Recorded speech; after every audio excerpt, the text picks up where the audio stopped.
Now from SRV Studios, Mr. Craig Thatcher.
Good evening, folks, and welcome back to Schuylkill River Valley for Sidetrack Sunday number 1 for November 2023. Kind of hard to believe it's November already. One of the downsides of doing STS is every time I go live, it's another month has gone by. Kind of makes the year seem to go by even faster than it normally does. So anyhow, great to see everybody. Let me get to the top of the list here. We'll see who's here. Dwight was the first one in. Dwight from the Curly Express. Good to see you, Dwight. Then came Lynn McCurdy and the High Desert Modular Model Railroad Club. Good to see you, Lynn. Of course, Stephen from Wigwag Workshop was in next. Good to see you, Stephen. Frank Steeler fan was in. Good to see you, Frank. I'm glad you could make it. And Nissy J was here, or probably still is here. Good to see you, Nissy. Tim D's here. Glad you could make it, Tim. Derailed Darrell kind of stopped in and out on his way. I'm glad you could make it. Glad you could at least stop in and say hello, Darrell. Appreciate that. And John Tanzillo's here. Good to see you, John. Here's Les from the We, Us, and Company Railroad. Good to see you, Les. Glad you could make it. John Nuffles here. Good to see you, John. Let's see. Who else do we have here? Ray Boble. Good to see you, Ray. And Sean from the Pennywise and Miser Railroad. Good to see you, Sean. It's been a while. Hope you're doing well. Mike from Putnam Junction. Glad you could make it, Mike. I appreciate that. And another Mike from Deep Run Railroad. Glad you could make it in, Mike. The High Plains Drifters here. Good to see you, man.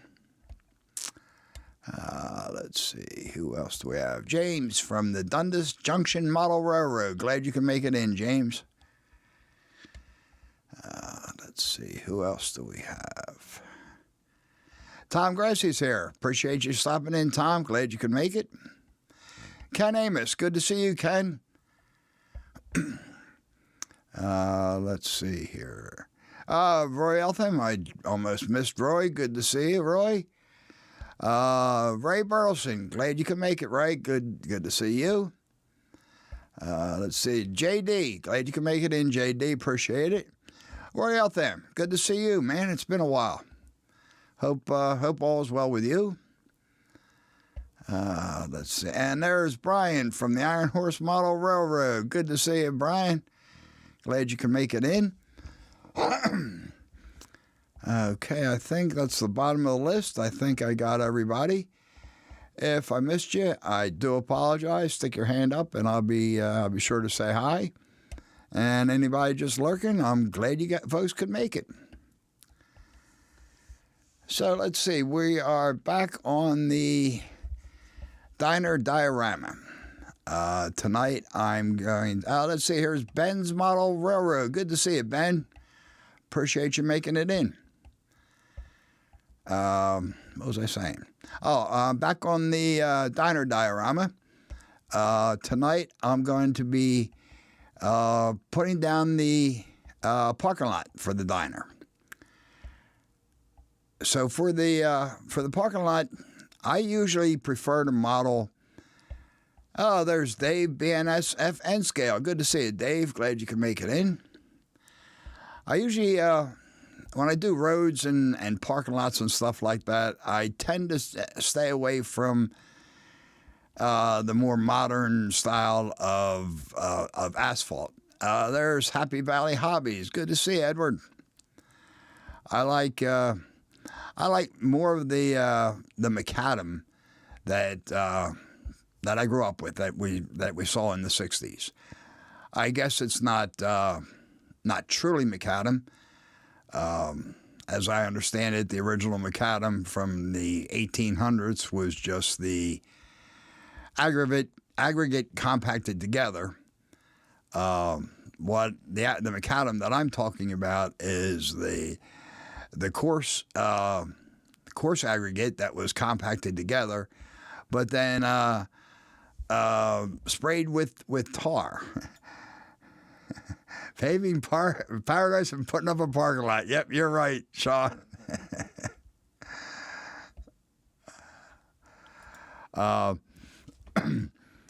So it was the aggregate was compacted down, of course, but then it was sprayed with tar, which was thin enough consistency to kind of soak in and hold the aggregate in place.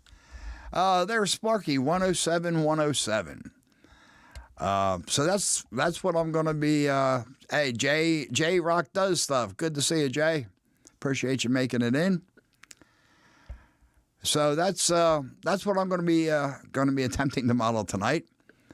I'm modeling it with plaster.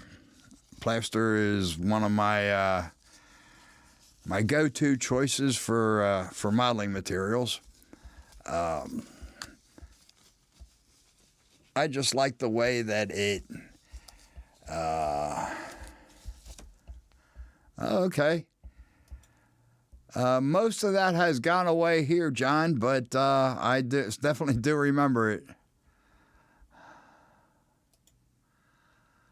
Oh, cool, Sparky. I saw that you posted it, but I didn't get a chance to take a look at it. I will after the show. I like it. I like the plaster. I like the way the plaster takes the paint. It tends to absorb it more than plastic or other materials. So yeah, he's putting on the gloves. I don't normally worry about gloves with plaster. I know it bothers some people. It's never bothered my skin, but I mixed a little bit of black paint in with water tonight. I'm hoping I didn't put too much black in. I don't want a very black surface. I want it just grayed.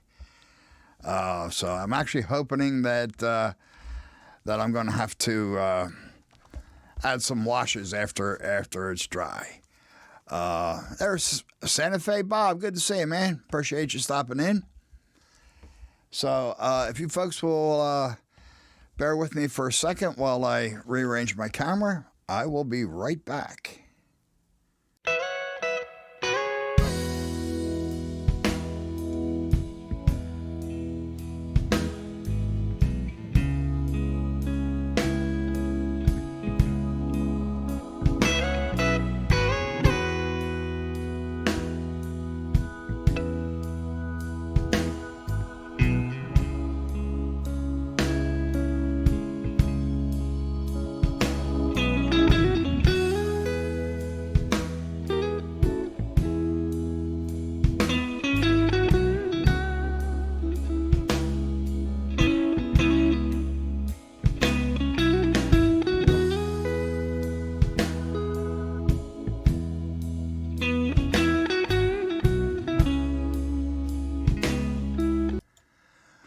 All right, not the best view, but I guess it's not too bad. Let's see, who stopped in here? I saw Thomas from Split Rock stop in, and so did Corey. Good to see you guys. Glad you could make it in. So what I have here is the base for my for the diner and for the parking lot. This is just it's a piece of backing from an old mirror, an old framed mirror. The frame was in bad shape, so I took it apart and reused the mirror. Excuse me, and I saved the backing. It's very similar to masonite, just it's a whole lot thinner, and it happened to be free. And I love to repurpose things. So what I have here is the outline of the diner. Hey, there's Scott from Waycross Train Spotter. Good to see you, man. Glad you could make it in. So here's the outline of the diner itself. I have just tacked down some popsicle sticks. I used clear silicone to tack it down, so it'll be easy enough to pull up when the parking lot's dry. And then along the outside, I just marked off where the parking lot, where the paving is going to end. So this will allow me to get a nice, relatively smooth surface, hopefully. So let me. Here's my my plaster. This is plaster with just a little bit of very fine fiber. So it is Sculpt-A-Mold, but it is mostly plaster. I just wanted enough of the fiber to hold everything together. And I have some water with a little bit of black paint mixed in. Let me mix this up. Oh yeah, this is going to be good. In fact, I probably could have used a little bit more black paint, but That's all right. This will be fine.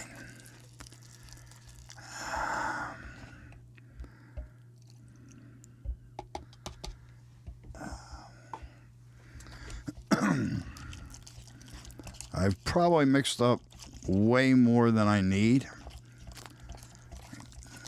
Would rather I mixed up more than I need than not have enough, of course.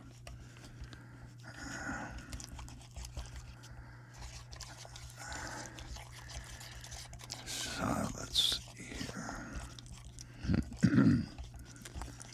Just get this all mixed up real nice. John, Mystic Railroad, good to see you, man. Glad you could make it in. So there we go.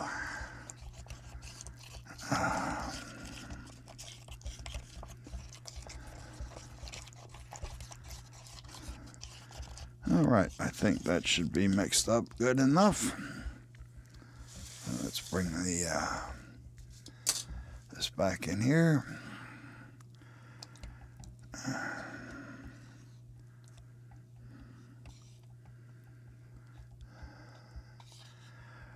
Edward, yes, I used just some black acrylic paint mixed in with the water.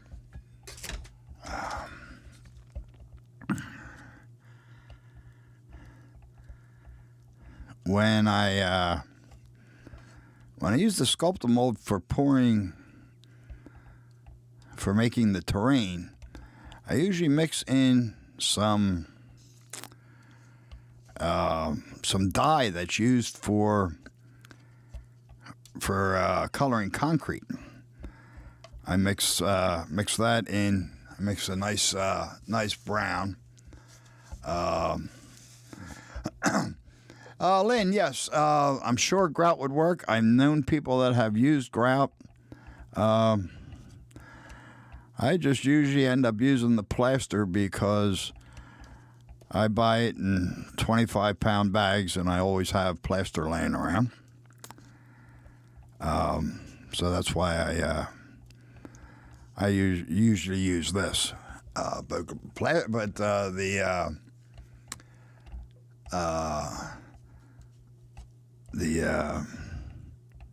I completely forgot what I was going to say. Sorry, I looked up at the chat. Let's see. Homemade sculptor mode, Corey, with toilet paper. I've tried that. It's kind of a pain in the neck. At least I thought it was. It wasn't the easiest thing to do to get fine.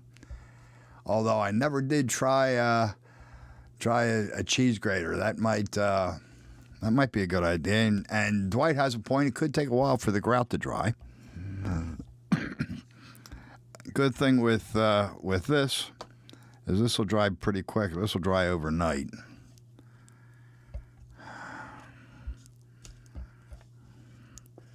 So this is going to be a very thin coat. It's only the thickness of a popsicle stick. But the diner doesn't have a foundation, really. No basement type foundation. I thought about adding one, but I don't have an awful lot of vertical clearance where this is going to go. So I figured I would just go with it this way. That's why I added the fiber to just since it's so thin, I wanted to hold it together. Let's see, Bob from PK&W Model Works. Good to see you, Bob. And who else did I just see? Michael Johnson. Good to see you, sir. You're right. If it's thin, about 4 to 6 hours, this should dry. This will dry. Take a little bit longer because of the fiber. It tends to hold the water a little bit, but that's fine because I probably wouldn't be getting back to this until tomorrow anyhow. And there's Dwayne's Fork and Spoon, and he said the grout he uses sets up in 20 minutes. Okay. I would have thought it'd take longer, but I haven't used it, so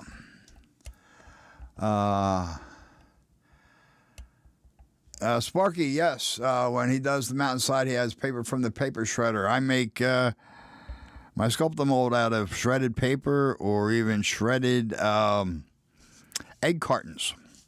They work really well.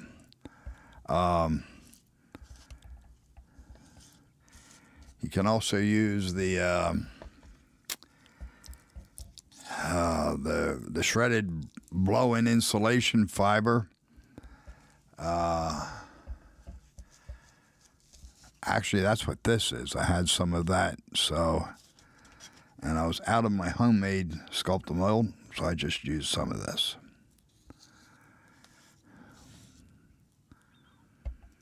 So I think, Dwayne, the company you work for makes it. Okay, cool.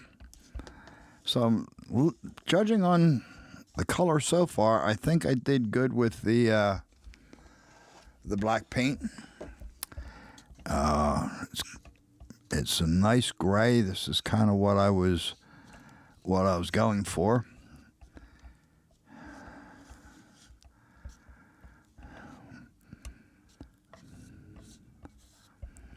So what I will end up doing is waiting for this to set up, and then Deep Run Mike. Yes, the cardboard egg cartons, they work really well, since they're basically recycled paper anyhow, so they've been turned into fiber once, and they shred up very nicely.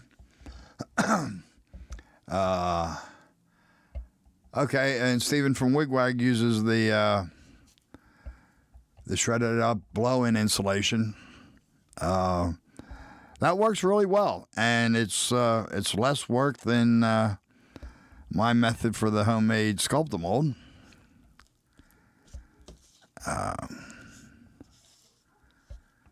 And you buy a bale of that, and it'll last you the rest of your life. So it's not.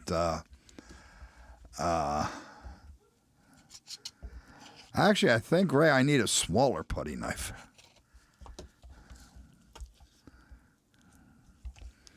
At least for this.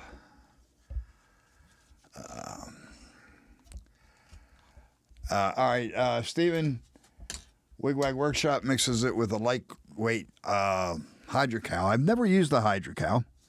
I know it's lighter weight than the plaster. I've just always used plaster, and I'm kind of a creature of habit. I'm not real big on change. Anthony Dodge, good to see you. Glad you could make it in. So I've been working with the plaster for a long time, so I kind of got used to that. Papa John Strange, good to see you, man. Glad you could make it in. Again, if I miss anybody, I apologize. I'm kind of looking up between while I'm working here, so I could miss somebody. Dwight says he'd rather buy it already made. Why would you buy this stuff? And because the homemade, the already made sculptor mold, to me, is just ridiculously expensive. I did a comparison, and from what I made out of a dozen of the cardboard egg cartons, shredding that up, and the plaster cost me about $14 or $15. But that amount of sculptor mold would have cost me well over 60, probably over 70. So I like, and I like I said before, I do like recycling things whenever I can. And I would much rather spend my hobby money on trains than on something to make just scenery.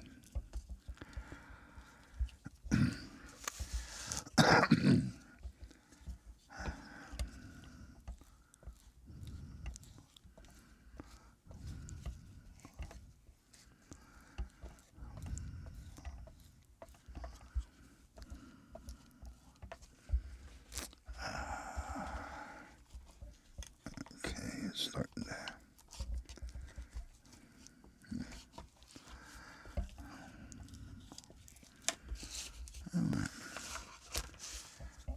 So, I could have made this a little wetter, I guess. It's starting to dry up on me pretty quickly here, but I think we'll get through it. I'm making a complete mess out of my desk here, but that's all right. Won't be the first time.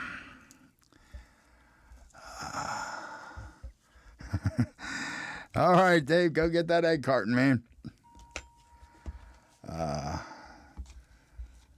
Stuff does wonders for wrinkles. Are we talking about the stuff that I'm using right now?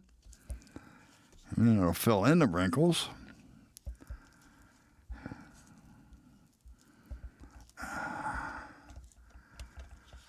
Let's see.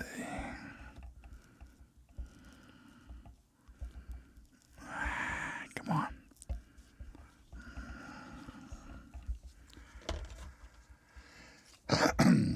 Let's see. Bob from PK&W prefers mixing in asbestos insulation. Environmental cleanup companies pay him to take it off his hands. Well, then I don't blame you, Bob. That's even better than recycling your trash is when you get to get paid for it.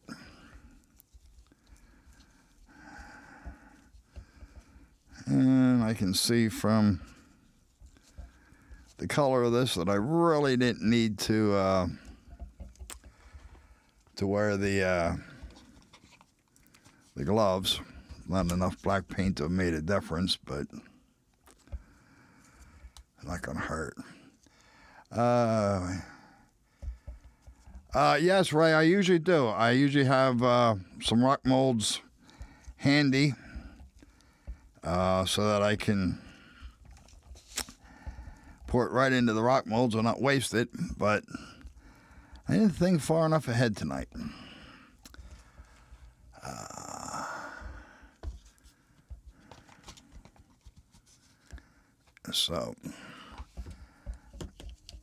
And besides, by now it is so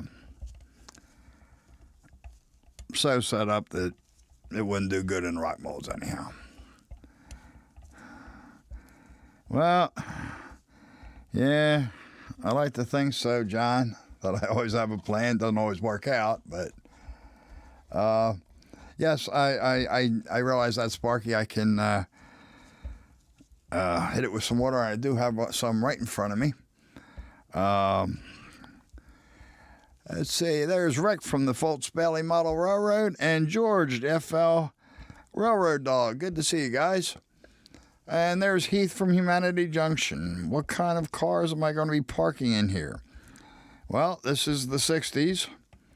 So, something out of the 60s. Probably some pickup trucks. All right. Not sure what else. I haven't quite gotten that far yet, Heath.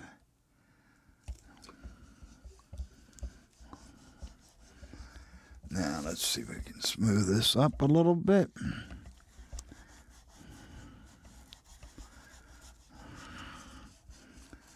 Now, this is, some of this is going to have to be sanded down some.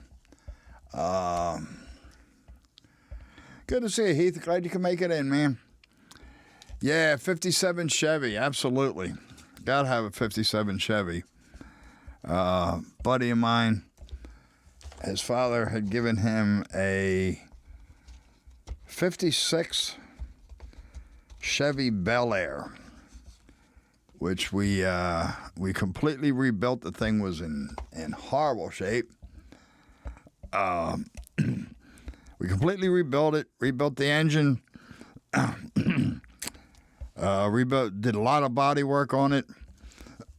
Everything really except the transmission. I that was a bit beyond our pay grade, so we sent that out and got the thing all beautiful shape, ready to be painted, running perfectly.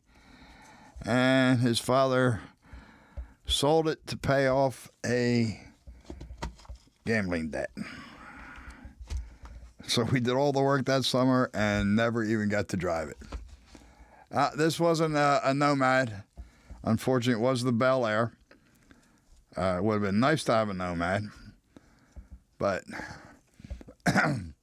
it was close enough, and we were 15, so getting a car for nothing sounded like a good idea. Except, of course, like I said, his father sold it on him.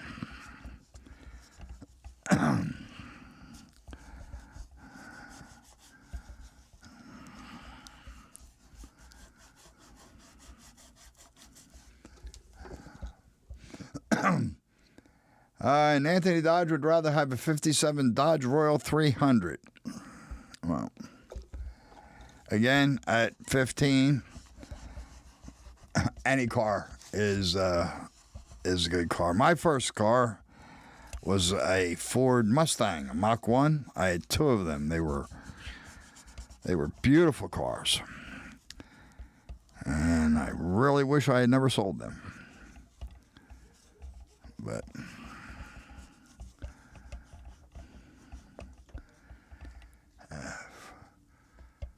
let's see.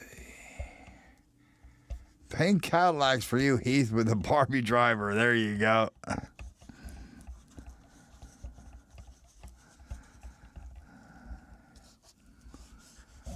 All right.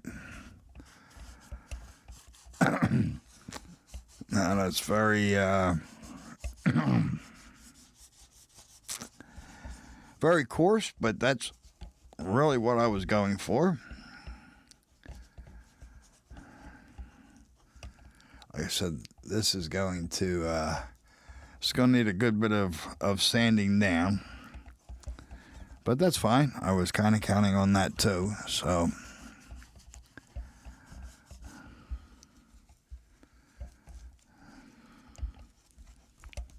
Let me see if I can.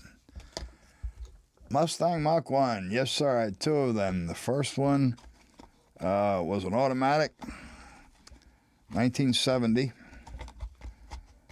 The second one was a 4-speed. And when I was in college, my buddy had a 68 Corvette.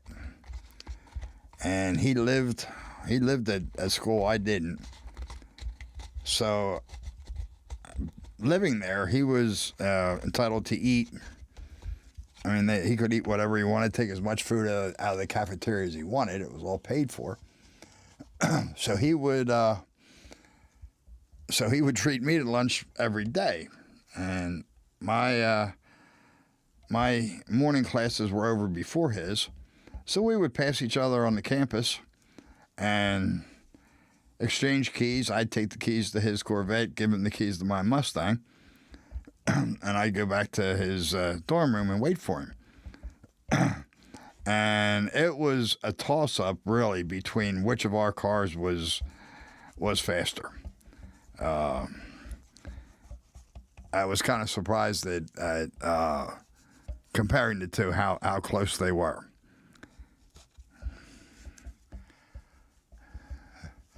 A 64 Comet. Okay.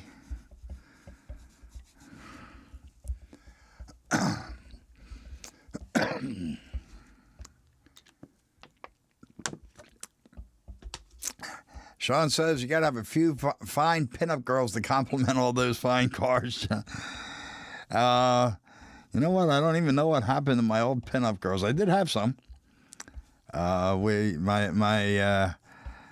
The guy with the 56 Bel Air, we got to use a spare garage that was on his dad's property, and we had some pinup girl hung up in there, but I don't know whatever happened to them.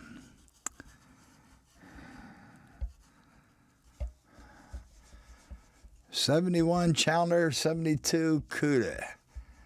Could eat that 72 Chevelle and spit it out. Okay, I see we started a car wars here, huh? Were El Caminos around then? Yes, they were. Very early El Caminos.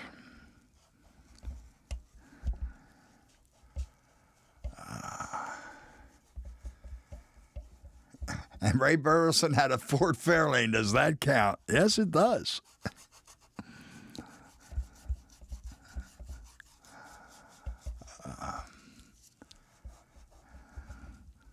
Dundas Junction had a Gremlin. Lynn, this is HO. So the spot that this is going in is actually, a good bit bigger than what I'm working on here. This is just really a little bit. This is the footprint for the diner itself, and a little bit of the parking lot. More parking lot will extend out on this side, and the road will come in on this side here. Yeah, Ray loved the old El Caminos. I was never really an El Camino guy. Hey, there's Rodney. Good to see you, man. Glad you can make it in. Why is no one saying Ford Pinto? Ray's first car was a 78 Malibu. Ray is younger than I am, so...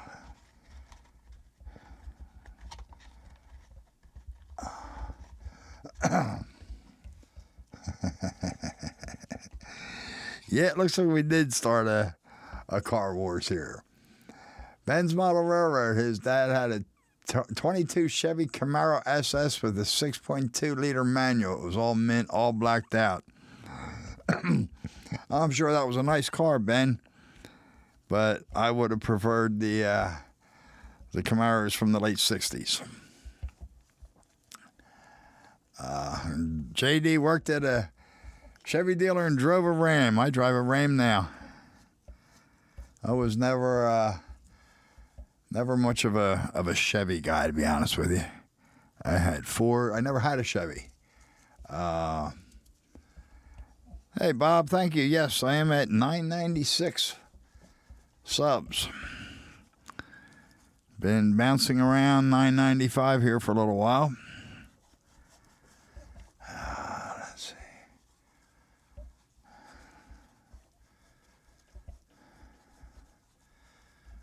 A Chevy Monza. Wow.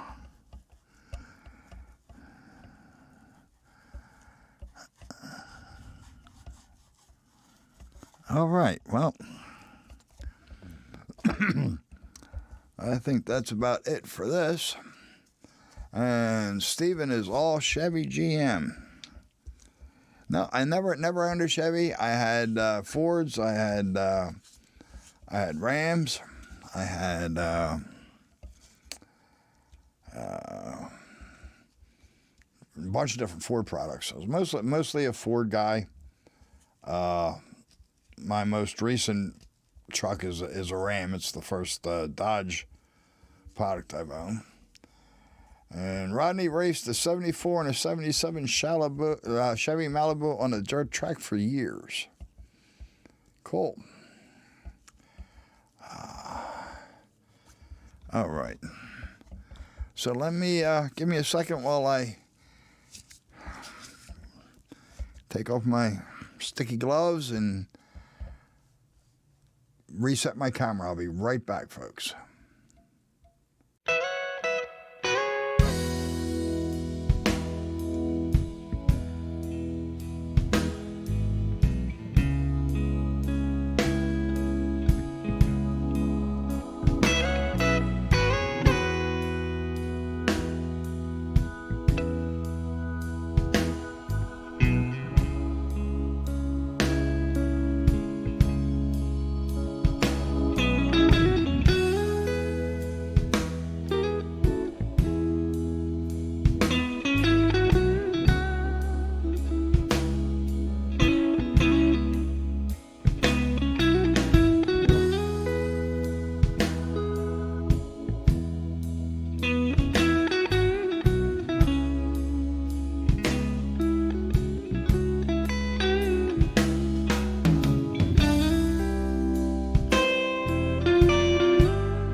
And I'm back.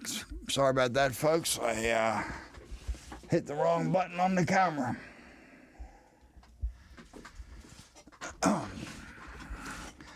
All right, so let's see. Should have...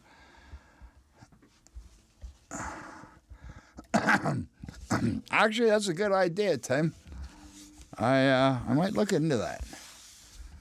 This is... I think I've mentioned this in previous streams, but this is going to be Dwayne's Fork and Spoon Diner, named after Dwayne's Fork and Spoon Railroad. I just love that name. I think it's a great name for a railroad. I think it's a great name for a diner. So that's what this is going to be. And let's see. Yes, George, a stream with an intermission. Unfortunately, my overhead camera isn't working right, so my only choice is to move my face camera down, and rather than make everybody sick, better to just take the intermission. Let's see. Yes, Bob, I will be removing the popsicle sticks. They were just tacked down with silicone, so they should come up pretty easily. At least that's the plan. Let's see. Do you have Ben, on this railroad? No, I don't. My layout is just ridiculously small. It's in a spare bedroom, and I don't have enough room for a yard. I tried to squeeze in probably a little bit too much railroading, but the room itself is only it's only 9 by 11. Well, it's actually 9 by 10, 10 and change. And I have 4 railroads running on it. I have the Pennsylvania, the Reading, the Philadelphia and Western, which is another defunct railroad, and the UMP, which was the small industrial railroad owned by the Allenwood Steel Company. So I really wanted all of those included, and I just couldn't include spot for a yard. So basically what I have is just a tail chaser, and not really thrilled with it, to be honest with you. In fact, I would tear it down if I could expand it. Yeah, a hole in the wall. I know, guy. James, I have no problem whatsoever with punching holes wherever I need to. The problem is that with the layout of this house, there's really no place that I could expand the railroad, really.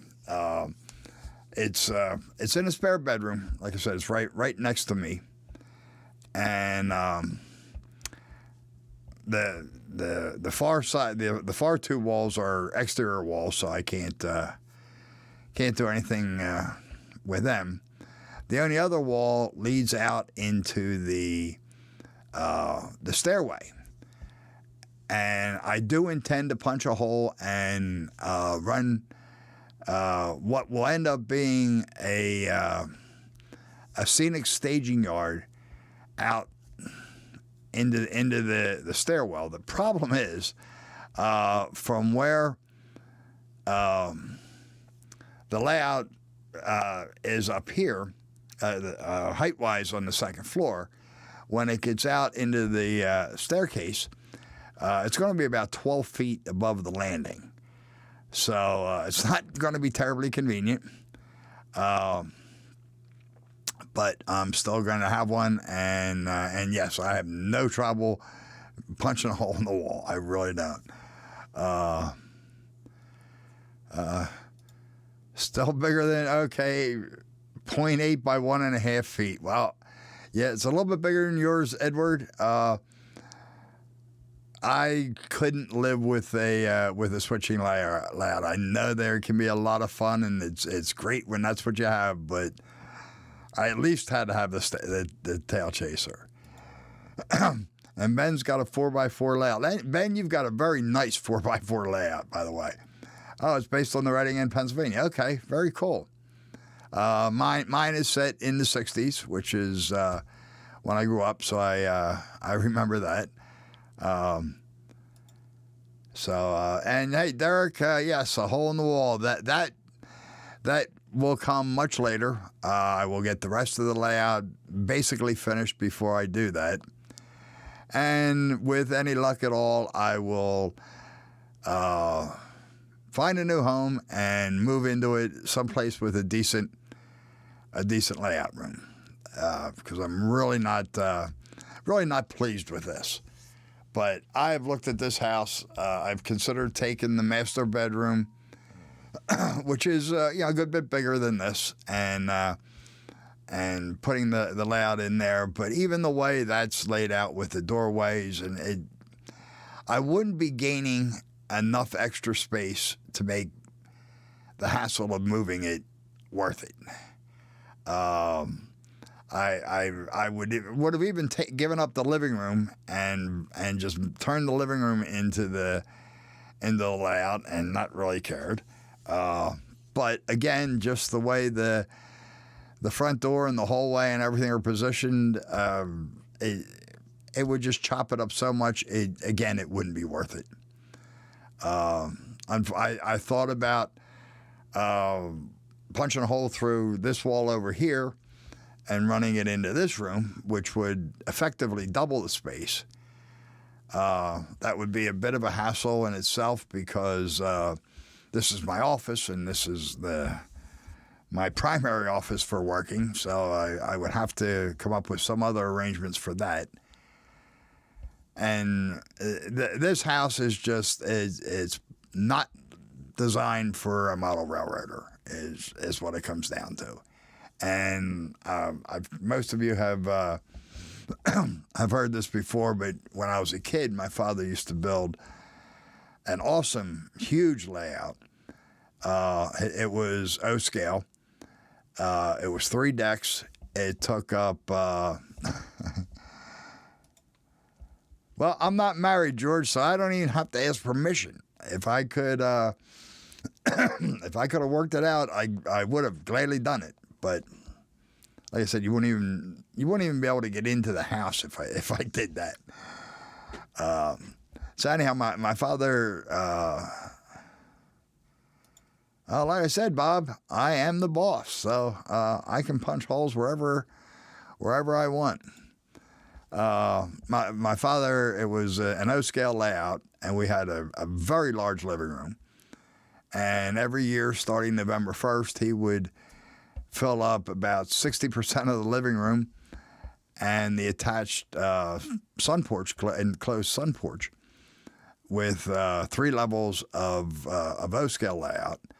The first level in the living room was 3 4x8 sheets of plywood laid out like a C, and then it took up really the entire sun porch. So it was a massive layout, and my mother was very understanding. Yes, it is, JD. I don't have to worry about asking permission or hearing any nonsense when I don't. My mother was very understanding. She put up with this from having her living room torn apart from November 1st through the end of January. My father would have the thing built and running by Thanksgiving. It was pretty decent engineering feat, and my father wasn't the most handy guy. Excuse me. Although my mom did run out of, kind of lost her sense of humor. One year my dad and I were talking about it, and right next to the living room was the dining room. And we thought, why not punch a hole between the living room and the dining room and be able to extend the layout into the dining room? And it would have been perfect because we would have done it at the height of the second level. So you could easily have hung a picture on the wall, on either wall, and hide the hole. So for most of the year, nobody would even know that there was a tunnel going through there. And, and then, of course, take the pictures down and be able to run the trains through it. And my mother had a problem with that because the house was rented. But as it turns out, we were the last people to live in that house because they bought the entire street of houses for a road. So it wouldn't have mattered if we punched a hole in it or not. But no, she put her foot down with that. Unfortunately, James, I have 3 locos and absolutely nothing else. I have no idea what happened to it. He stopped setting it up when he was somewhere around 50. And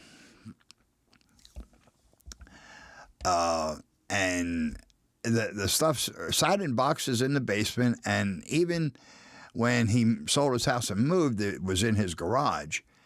But when he passed away, the only thing that was left was the 3 locos. I have no idea what happened to the rest of it. So Sparky's going to come live with me, huh? All right, Sparky. Although, actually, Sparky, you have a much better layout room than you can possibly have here. I can't even put up a shed here. My backyard isn't that big, but the big problem is the setbacks. When you take away the required setbacks to put up the shed, I would have a room about the size of the room that I have now. So I wouldn't be getting anywhere. So really, the only solution is to find a house that has a really nice layout room with a house attached, and ultimately that's the goal.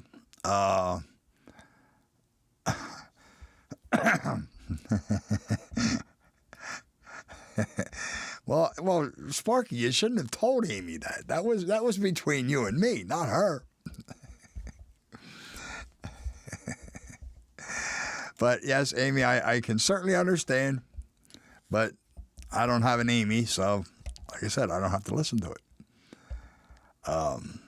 So I mean, hopefully at some point that's what I would like to do. But until then, I'm going to continue to build my little tail chaser and grumble about it while I'm doing it, but I'm still going to build it anyhow.